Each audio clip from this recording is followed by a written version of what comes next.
Today we are going to talk about the peptide bond, its nature and characteristics.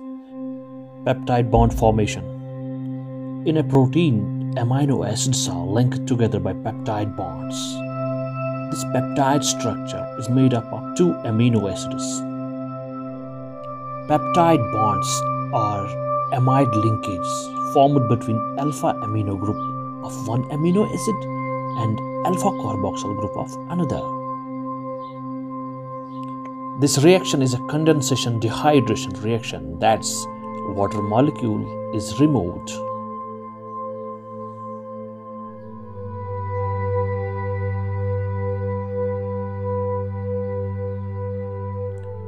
A dipeptide is formed when two amino acids join together by one peptide bond shown in the diagram with carboxy terminus and amino terminus.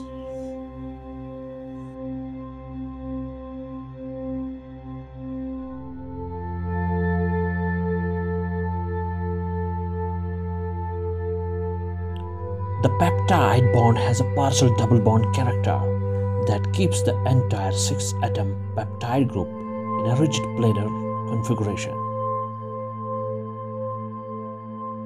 The double bond character is due to the resonance.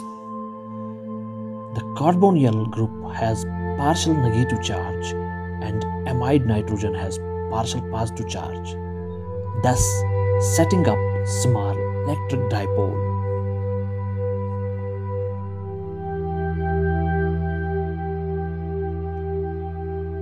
Virtually all peptide bonds in proteins occur in trans configuration.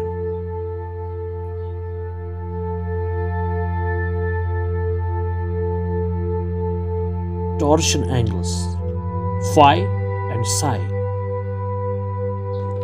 The rotation is permitted about the bonds between the alpha carbon and nitrogen and alpha carbon and carbonyl carbon. By convention, the bond angles resulting from the rotations at alpha carbon are labeled as phi for the nitrogen and alpha carbon and psi for alpha carbon and carbonyl carbon. Rotation about bonds are described as torsion or dihedral or conformational angles. This rotation provides protein a convoluted structure of secondary and tertiary structures. Now let us discuss the properties of peptide bond. Peptide bonds are planar. Peptide bonds virtually exist in trans configuration. Shows double bond character. Act as a small electric dipole. Thank you. Have a nice day.